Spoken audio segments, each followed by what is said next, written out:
I would like to take the integral of this rational function, x cubed plus x squared divided by x squared plus x minus 2. Because this is not a proper fraction, the degree in the denominator is smaller than the degree in the numerator, I'm going to use long division in order to change it into a polynomial plus a proper rational function. So we divide x squared into this, it goes x times. Multiply it out, x cubed plus x squared minus 2x. When we subtract, the first two terms cancel and we're just left with a positive 2x. Because my degree here, positive 2x has a degree of 1, is smaller than the degree of what I'm dividing by, the x squared plus x minus 2, I end up with this being my remainder. And so if I try to write this out, I get x cubed plus x squared divided by x squared plus x minus 2 is equal to x plus the remainder, so 2x, divided by the denominator, x squared plus x minus 2. So when I want to integrate this quotient, I can integrate the divided out terms instead. This is going to be the integral of x dx plus the integral of the remainder, 2x divided by x squared plus x minus 2. Now that first part is actually fairly easy to integrate. It's just x. The second part is going to require a little bit more work, and so we're going to set up a partial fractions for the second part.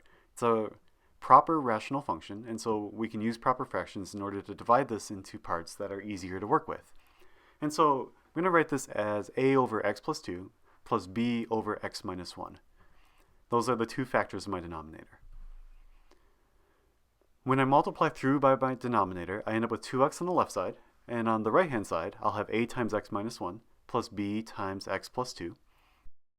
There are a number of methods that will allow me to find the a and the b that will make this true, but one that I like the best is to use particular values of x in order to find out easily what the values are. If I choose x equals 1, then I know that 2 is 3 times b, so that b is 2/3. If I use x equals negative 2, then I know that negative 4 is equal to a times negative 3, and so I know that a has to be 4/3. This method doesn't always work, but when it does, it can save a lot of time. So now the a here is my 4/3, and the b is my 2/3, and I can replace the quotient in the integral with the sum of quotients, both of which will be much easier to actually integrate. This is equal to x squared over 2, because that's the integral of x, and then plus the integral of my partial fraction decomposition, 4/3 over x plus 2 dx, plus 2/3 over x minus 1 dx. And so I can just take the integrals.